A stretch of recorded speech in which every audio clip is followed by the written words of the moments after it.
오는 11월 5일 대선과 함께 치러지는 각 선거에 출마하는 한인 후보가 전국적으로 역대 가장 많은 50명을 넘어섰습니다.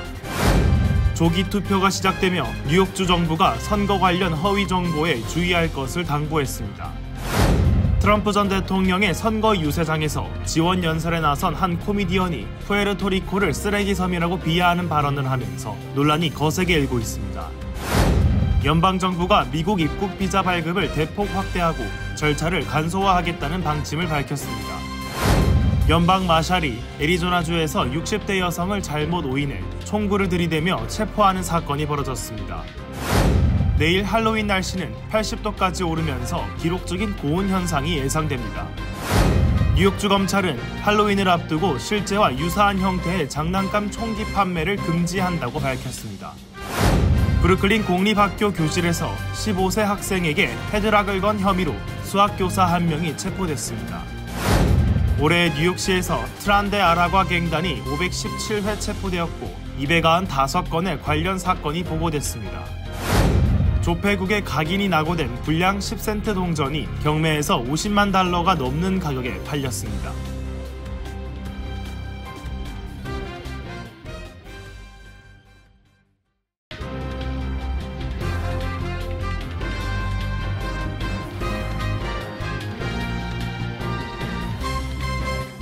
안녕하십니까. KBTV 뉴스9 이찬원입니다. 다가오는 11월 대선과 함께 치러지는 각 선거에 출마하는 한인 후보가 전국적으로 역대 가장 많은 50명을 넘어섰습니다. 앤디 김 의원이 최초로 연방 사원 의사당 입성이 유력한 가운데 연방 하원 선거에도 한인 여성 3인방이 3선 고지를 노리고 있습니다. 뉴저지에서는 시의원과 교육위원 선거에 모두 26명이 나서 가장 많은 한인 후보가 도전장을 내밀었습니다. 전상 기자가 전해드립니다. 미주 한국일보가 뉴욕, 워싱턴, LA, 애틀란타, 시카고, 시애틀, 샌프란시스코, 하와이 등에서 취합한 한인 후보 수는 연방 상원부터 교육위원까지 총 54명으로 집계됐습니다. 당별로는 민주당이 24명, 공화당 13명, 무소속 2명으로 나타났습니다. 먼저 3선의 연방 하원 의원인 앤디 김 의원은 11월 선거에서 한인으로선 최초로 연방 상원 의사당 입성이 유력합니다. 연방 하원 선거에도 캘리포니아의 영킴, 미셸 박스틸, 워싱턴 메릴린 스트릭랜드 등 한인 여성 3인방이 나란히 3선 고지를 누리고 있습니다. 이외에 데이빗 김과 데이브 민, 유진철 후보도 연방 하원 선거에 출사표를 던졌습니다. 각각 8선과 7선에 도전하는 신디 류와 론 킴 등 주 하원 선거에 나오는 한인들은 14명에 달했습니다. 캘리포니아 주 하원 의원을 역임했던 최석호 후보는 11월 선거에서 주 상원 37지구에 도전장을 냈습니다. 시의원 선거의 경우 16명의 한인 후보들이 출마했습니다. 뉴저지주에서는 팰리세이드 파크 3명을 비롯해 리치필드 2명, 올드테판 1명, 클로스터 1명, 레오니아 1명, 놀스베일 1명, 파라무스 1명 등 시의원 출마자만 10명에 달했습니다. 시장직에는 얼바인 태미 김과 뉴저지주 해링턴 파크 준정 후보가 나섰습니다. 교육위원 선거에 출마한 한인 후보는 12명입니다. 앤드류 미한 후보는 뉴저지주 버겐 카운티 커미셔너 선거에 나왔습니다. 뉴저지주에서 출마하는 한인들이 팰리세이드 파크 교육위원 선거에 출마한 정수진 후보 등 26명으로 가장 많았고 캘리포니아에서 출사표를 던진 한인들은 재선에 도전하는 프레드 정 등 17명으로 그 뒤를 이었습니다. 최근 들어 한인들의 유입이 늘고 있는 조지아주는 주 하원 후보인 미셸 강 등 4명, 뉴욕주와 워싱턴주, 하와이주는 각각 3명의 한인들이 출마합니다. 오클라호마주와 텍사스주에서 각 1명씩의 한인들이 주 하원 선거에 도전합니다. KBTV 뉴스 전상입니다. 뉴욕주 조기 투표가 시작되며 뉴욕주 정부가 선거 관련 허위 정보에 주의할 것을 주민들에게 당부했습니다. 최근 딥페이크 등 인공지능을 활용한 가짜 비디오 등이 퍼지며 이에 대한 주의도 요구됩니다. 주 정부는 뉴욕 주민들의 투표권을 보장하고 주민들을 위해 선거 정보로부터 보호하기 위한 뉴욕구들의 안전한 투표 지원 계획을 발표했습니다. 전장 기자입니다. 캐시 호컬 뉴욕 주지사와 레티샤 제임스 주 검찰총장은 올해 선거 기간 동안 뉴욕 주민들의 투표권을 보장하고 주민들을 허위 선거 정보로부터 보호하기 위해 노력할 것이라고 밝혔습니다. 뉴요커들의 안전한 투표 지원 계획에 따르면 먼저 투표소에서 투표하는데 문제가 있는 경우 뉴욕주 검찰총장실 선거보호 핫라인을 통해 도움을 요청할 수 있습니다. 선거보호 핫라인은 본선거 다음 날인 다음 달 6일까지 유권자들이 투표와 관련해 겪는 다양한 문제를 해결하기 위해 운영됩니다. 또 선거 관련 허위 정보에 노출되는 것을 방지하기 위해 선거 정보를 얻는 곳이 신뢰할 수 있는 출처인지 확인해야 합니다. 뉴욕주 국토안보 비상서비스국 제키 브레이 국장은 투표 장소와 투표소 운영 시간, 투표 방법 등 자세한 내용은 뉴욕주 선관위 웹사이트를 통해 문의하길 바란다고 전했습니다. 최근 딥페이크 등 인공지능을 활용한 후보자 관련 가짜 비디오, 이미지, 오디오 등이 퍼지며 이에 대한 주의도 당부되고 있습니다. 제임스 검찰총장은 지난달 AI가 생성하는 잘못된 선거 정보로부터 뉴욕 주민을 보호하기 위한 가이드라인을 발표했으며 선거나 투표에 대한 질문을 AI 챗봇에 하지 말 것, 소셜미디어에서 선거 관련 딥페이크 컨텐츠를 발견하면 신고할 것, 진짜인지 확인이 불가능한 선거 관련 컨텐츠는 공유하지 말 것, 투표 관련 문의는 뉴욕주 지방선거관리위원회에만 문의할 것 등을 권고했습니다. 뉴욕, 뉴저지 조기투표는 다음 달 3일까지 계속되며 뉴욕주의 조기투표 시간은 다음 달 1일까지는 오전 8시부터 오후 8시, 11월 2일에서 3일은 오전 8시부터 오후 5시까지입니다. 뉴저지주는 월요일부터 토요일 오전 10시부터 오후 8시, 일요일은 오전 10시부터 오후 6시까지 조기 투표가 진행됩니다. KBTV 뉴스 전상입니다. 지난 주말 도널드 트럼프 전 대통령의 선거 유세장에서 지원 연설에 나선 한 코미디언이 포르토리코를 쓰레기 섬이라고 비하하는 발언을 하면서 논란이 거세게 일고 있습니다. 이 같은 상황에 대해 조 바이든 대통령이 트럼프 후보를 지지하는 사람들을 쓰레기라고 부르며 카말라 해리스 민주당 후보가 수습에 나서고 있습니다. 길러민 기자입니다. 지난 일요일 트럼프 전 대통령의 유세 현장에서 한 코미디언이 푸에르토리코를 바다 한가운데에 떠다니는 쓰레기 섬이라고 칭하며 거센 논란이 일고 있습니다. A floating island of garbage in the middle of the ocean right now. Yeah, I think it's called Puerto Rico. 미국 내 투표권을 가진 푸에르토리코 출신 이주민은 600만 명으로 추산되며 이 중 40만 명 이상이 경합주인 펜실베이니아에 살고 있기 때문에 트럼프가 표심을 잃었다는 평가와 논란이 거센 상황입니다. 이런 가운데 이번에는 조 바이든 대통령이 실언을 해 민주당의 논란으로 떠오르고 있습니다. 바이든 대통령은 푸에르토리코를 쓰레기 섬으로 지목한 사람이 문제라고 반박하려다가 트럼프의 지지자들을 쓰레기라고 실언했습니다. 이에 궁지에 몰렸던 공화당은 바로 바이든의 발언을 지적하며 역공에 나섰습니다. 해리스는 유권자들이 누구에게 투표했는지에 따라 비판하는 상황에 강력히 반대한다고 밝히며 진화에 나섰습니다. 해리스는 어젯밤 워싱턴 DC에서 연설을 가졌습니다. 그녀는 드라마와 갈등, 두려움과 분열의 페이지를 이제 넘겨야 할 때라며 미국에는 새로운 리더십이 필요하다고 강조했습니다. 이어 자신은 그 리더십을 이끌 준비가 되어 있다고 말했습니다.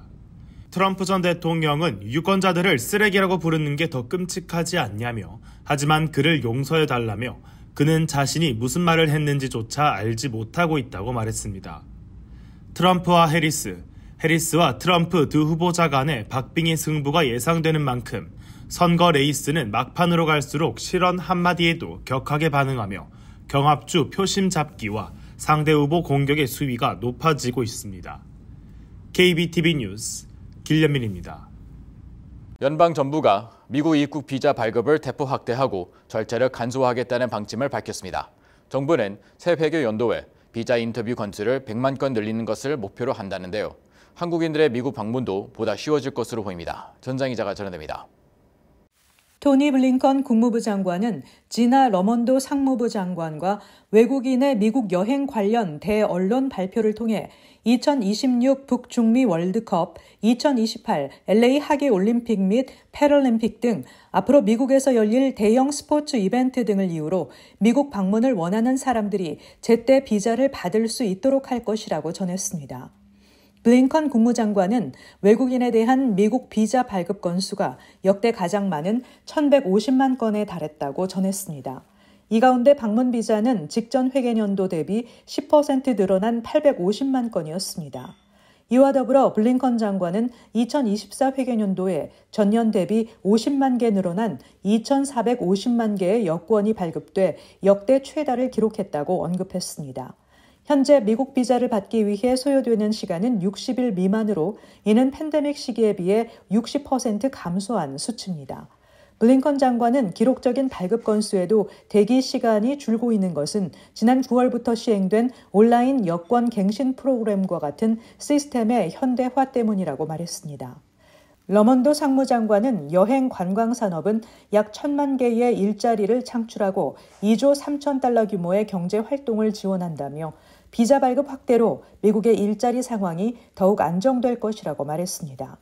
러먼도 장관은 재작년 미국 방문자 수가 약 5천만 명에서 지난해 6,600만 명으로 크게 증가했다며 비자 발급 확대를 통해 2026년 방문자 수가 9천만 명에 달해 여행 관광 산업이 코로나19 여파를 완전히 극복할 수 있을 것이라고 밝혔습니다. KBTV 뉴스 전상입니다. 연방 마셜이 애리조나주에서 60대 여성을 잘못 오인해 총구를 들이며 체포하는 사건이 벌어져 논란이 일고 있습니다. 오해를 받아 체포된 60대 여성은 갑작스럽게 납치당한 기분이었다라며 공포스러운 당시 상황을 전했습니다. 길러민 기자입니다. 연방 마샬이 애리조나에 거주하는 66세 페니 메카시를 오인해 공격적으로 체포하는 장면이 바디캠에 담겼습니다. 메카시는 자신이 납치당한 듯한 공포를 느꼈으며 수사 과정에 실망했다고 전했습니다. 사건은 지난 3월 5일 그녀의 집에서 발생했습니다. 연방 마샬은 메카시를 오클라호마로 도주한 용의자로 잘못 판단해 체포했으며 그녀는 체포하는 용의자가 누구인지 물었지만 신원 확인을 거부당했습니다. 수사 요원들은 메카시에게 수사 요원임을 증명하지 않았고 협박하며 체포를 강행했습니다. 메카시는 비폭력 범죄로 수감된 후 보호관찰 처분을 받지 않은 70세 여성 캐롤앤 로작으로 오인당한 것입니다. 체포된 메카시는 하루 동안 연방교도소에 갇혔고 결국 법원이 증거 부족을 이유로 그녀를 석방했습니다. 당국은 지문 오류로 메카시를 로작으로 잘못 판단했으며 한 달 뒤 그녀가 용의자가 아니라는 사실을 확인했습니다. 메카시는 이번 사건으로 트라우마를 겪었고 집 앞에서 혼자 시간을 보내는 것조차 두렵다고 밝혔습니다. 그녀는 수사당국의 잘못으로 인한 피해에 대한 보상이 필요하다고 주장했습니다. KBTV 뉴스 길련민입니다. 할로윈이 내일로 다가왔습니다. 뉴욕 지역의 할로윈 날씨는 80도까지 오르면서 기록적인 고온 현상을 나타낼 것으로 예상됩니다. 길러민 기자입니다. 이번 10월은 평년에 비해 따뜻하고 온화한 날씨가 이어졌습니다. 10월 평균 기온을 웃도는 날이 절반 이상을 기록하면서 더운 가을이 이어졌습니다. 이번 할로윈 당일도 평년 기온을 웃도는 고온 현상이 이어지겠습니다. 화요일 저녁 트라이스테이트 지역에 온난 전선이 영향을 미치면서 곳곳에 따라 소나기가 내릴 가능성이 있지만 대부분 지역이 쾌적하겠습니다. 소나기는 뉴욕 허드슨밸리, 페어필드 카운티, 롱아일랜드 지역에서는 저녁에 내릴 가능성이 있습니다. 뉴욕시에도 가벼운 빗방울이 떨어질 가능성이 있지만 그간의 건조한 날씨를 해소해줄 정도는 아닐 것으로 예상됩니다. 기온은 할로윈인 내일 최고를 기록하겠습니다. 목요일 낮 최고 기온은 80도대까지 상승할 것으로 보이며 할로윈 당일 기준 기록적인 고온을 경신할 가능성이 있습니다. 일부 할로윈 의상을 입기에 다소 덥게 느껴질 수 있으며 트릭 오어 트릿을 하며 다니기에 춥지 않은 날이 이어지겠습니다. KBTV 뉴스 길련민입니다. 뉴욕주 검찰은 할로윈을 앞두고 실제와 유사한 형태의 장난감 총기 판매를 금지한다고 밝혔습니다. 적발될 경우 최대 $1,000의 벌금을 부과받을 수 있어 주의가 요구됩니다. 전상 기자입니다. 레티샤 제임스 뉴욕주 검찰총장은 온라인과 오프라인 매장에서 실제와 유사한 형태의 장난감 총기를 발견할 경우 해당 매장을 신고하라고 당부했습니다. 검찰총장에 따르면 현행 규정상 실제와 유사한 형태의 검은색, 어두운 푸른색, 은색, 알루미늄색 등의 장난감 총기는 판매할 수 없습니다. 적발될 경우 최대 $1,000의 벌금을 부과받을 수 있습니다. 판매할 수 있는 장난감 총기는 반드시 밝은색이거나 반투명, 투명 형태여야 판매할 수 있는 장난감 총기는 반드시 밝은색이거나 반투명 또는 투명 형태여야 합니다.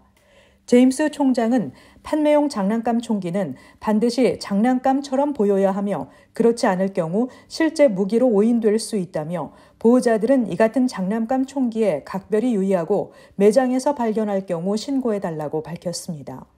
뉴욕주는 실제 총기와 똑같이 생겨 범죄에 이용되거나 경찰의 오인 사격을 일으킬 수 있는 장난감 총을 퇴출시킨 바 있습니다. 월마트 등 대형 유통업체들은 뉴욕주 검찰과 합의해 불법 장난감 총 판매를 중단하기로 했습니다. 그러나 검찰은 업체들이 실물 총기와 비슷한 장난감 총을 판매해 뉴욕 법을 위반한 혐의로 벌금을 부과하고 있습니다. KBTV 뉴스 전상입니다. 브루클린 공립학교 교실에서 15세 학생에게 헬로콜 건 혐의로 수학 교사 1명이 체포됐습니다. 그는 목을 조르는 행위, 호흡방해, 아동복지 위협 행위 등의 혐의로 기소됐습니다. 기러미 기자입니다. 브루클린의 한 고등학교의 교사가 15세 학생의 목을 조른 혐의로 체포되었습니다. 이 사건은 화요일 오후 12시 30분경 국제고등학교인 라파예트 고등학교에서 발생했습니다. 부상당한 학생은 브루클린의 마이모나이디스 미디우드 커뮤니티 병원으로 옮겨져 치료를 받았습니다. 소식통에 따르면 27세 교사 게리 쟁은 허락 없이 학생이 있는 교실에 들어온 후 그를 공격한 혐의를 받고 있습니다. 정신 이상 증세를 보인 이 교사는 2급 목졸림, 호흡방해, 아동복지 위협, 3급 폭행 혐의로 구속되었다고 경찰은 밝혔습니다. 또한 이번 사건의 정확한 원인이 즉시 알려지지 않았으며 목에 부상을 입은 학생은 현재 안정된 상태라고 덧붙였습니다. 뉴욕시 교육부는 이에 대한 논평 요청에 즉각적으로 응하지 않았습니다. KBTV 뉴스 길레민입니다. 올해 뉴욕시에서 트렌드 에라과 갱단이 517회 체포됐고 미드타운에서 295건의 사건이 발생했습니다. 뉴욕 경찰은 41명의 갱단원을 확인했다며 추가로 200명 이상이 있을 것으로 보입니다. 기러미 기자입니다. 이번 연도 뉴욕시에서 트란데아라과 갱단들이 총 517회 체포되었습니다. 이 중 295건은 미드타운 맨해튼의 관광지 근처에서 발생했습니다. NYPD는 41명의 갱단원을 확인했으며 이들은 143회의 체포 기록을 보유하고 있습니다. 갱단의 범위는 42번가의 악마들과 같은 갱단으로 확대되며 200명 이상의 구성원이 더 있을 것으로 보입니다. 법 집행 관계자는 최근 2년간 체포 건수가 45% 증가했다고 밝혔습니다. 대표적인 갱단원인 19세의 베르나르도 라울 카스트로마타는 병원에서 자신의 범죄를 자백했으며 현재 살인미수 혐의로 구속되어 있습니다. 또한 20세의 켈빈 세르비타 아로차와 22세의 윌슨 후아레즈는 타임스퀘어에서 경찰관을 폭행한 갱단원으로 확인되었습니다. 미성년자인 리틀 데블은 11번 체포된 후 구속되었습니다. NYPD는 데이터베이스 등록 시 신중을 기하고 있으며 미성년 범죄자에 대한 뉴욕주의 관대함이 문제로 지적되고 있습니다. 2017년 연령 인상법 이후 범죄 책임 연령이 18세로 높아졌습니다. 트렌드 아라과 갱단은 총기 및 마약 판매, 성매매와 같은 범죄를 통해 뉴욕시에서 입지를 다지고 있습니다. KBTV 뉴스 길레민입니다. 오하이오주의 가족이 약 40년 동안 숨기고 있었던 조폐구 각인이 낙오된 불량 10센트 동전이 경매에서 $50만 넘는 가격에 팔렸습니다. 기러미 기자가 전해드립니다. 동전은 프랭클린 D 루즈벨트 전 대통령의 모습이 각인된 동전으로 1975년에 주조됐습니다. 그러나 이 동전에 샌프란시스코에서 주조됐다는 표시의 조폐국 각인 알파벳 S가 낙오되자 동전의 가치는 급격하게 상승했습니다. 이전에 S 표시가 없는 또 다른 10센트 동전이 2019년 경매에서 45만 6천 달러에 팔렸습니다. 두 동전 모두 1975년 제조이며 미국 샌프란시스코 조폐국이 유통되지 않은 특별한 6개의 동전 세트를 당시에 7불에 팔았습니다. 수집가들은 그 두 동전이 S마크가 없는 특별한 동전이라는 것을 수십 년이 지난 후에야 알게 된 것입니다. 오하이오에 사는 3명의 자매는 수십 년 동안 이 동전을 숨겨온 사망한 오빠로부터 그 동전을 물려받았습니다. 자매들에 따르면 오빠와 엄마는 잘못 제조된 동전의 희소성, 문화적, 역사적 가치를 예상하고 나중에 중요한 자산으로 지난 1978년에 그 동전을 구입했다고 전했습니다. 이 동전은 지난 일요일 캘리포니아 얼바인에 위치한 그레이트 컬렉션 경매에서 50만 6,250달러에 팔렸다고 전했습니다. KBTV 뉴스 길려민입니다. 뉴욕시에서 무단 횡단이 합법화됐습니다. 뉴욕시 의회는 지난달 보행자가 원하는 곳에서 길을 건널 수 있도록 허용하는 법안을 의결했으며 에릭 아담스 뉴욕시장이 거부권을 행사하지 않아 법안이 통과됐습니다. 이 법안은 120일 후에 시행됩니다. 새 법은 교통신호를 무시하고 길을 건너다 횡단보도 이외 지역에서 횡단하는 행위가 불법이 아니며 경찰의 단속 대상이 될 수 없다고 명시했습니다. 뉴욕시의 이번 조치는 뉴요커들에게 관행화된 무단 횡단을 법적으로 허용한 것입니다. 뉴욕시는 1958년부터 무단 횡단을 금지하는 법이 시행됐으며 위반 시 최대 $300의 벌금을 부과합니다. 하지만 이 같은 불법화가 무단 횡단을 억제하는 데 거의 도움이 되지 않을 뿐 아니라 단속이 주로 흑인과 라틴계에 집중됐다는 비판이 제기되어 왔습니다. 10월 미국의 민간 기업 고용이 전월보다 23만 3천 건 증가했습니다. 1년 만에 가장 가파른 속도로 증가한 것인데 허리케인, 보잉 파업 등에 따른 일시적 혼란에도 미국의 고용은 견조한 모습입니다.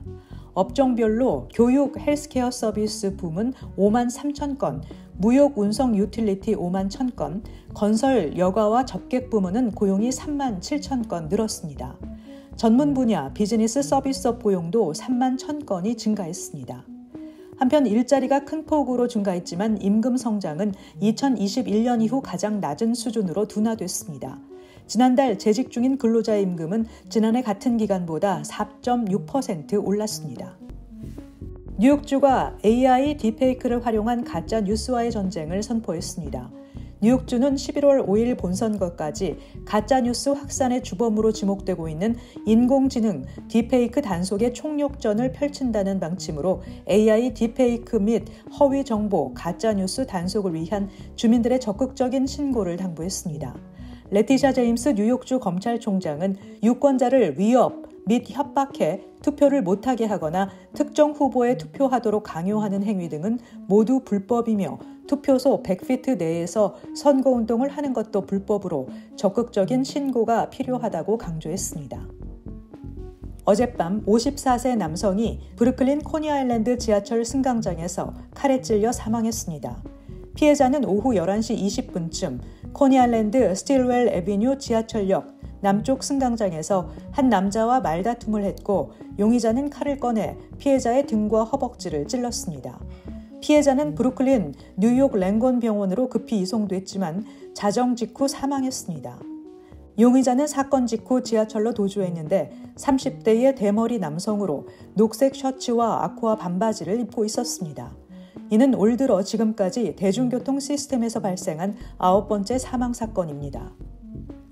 맥도널드의 쿼터 파운드 버거를 먹고 대장균 감염으로 인한 피해를 주장하는 소비자들이 시카고 연방법원에 소송을 제기했습니다. 이들은 소송에서 대장균에 감염된 쿼터 파운드 버거를 구매한 미국 내 모든 소비자에게 피해 여부와 상관없이 손해배상금을 지급하라고 청구했습니다. 손해배상액은 구체적으로 명시되지 않았지만 총 $500만 달러를 초과할 것으로 예상됩니다. 질병통제예방센터는 9월 27일부터 10월 11일 사이에 10개 주에서 맥도널드가 판매한 쿼터 파운드 버거 메뉴에서 식중독을 일으키는 대장균 변종이 검출됐다며 해당 햄버거를 먹은 1명이 숨지고 29명이 입원했다고 밝혔습니다. 잠시 후 커뮤니티 브리핑을 전해드립니다.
이어서 환율과 증시 전해드립니다.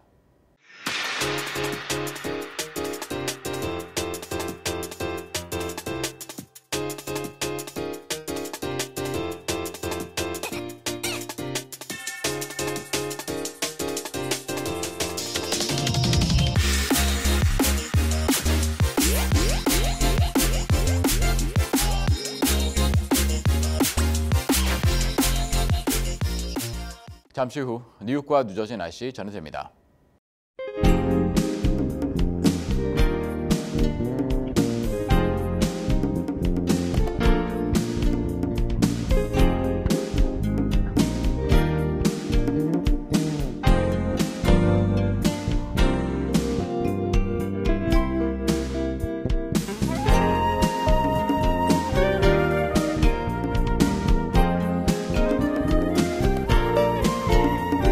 KBTV 뉴스9 마칩니다. 오늘도 시청해주셔서 감사합니다. 편안한 밤 보내시 바랍니다.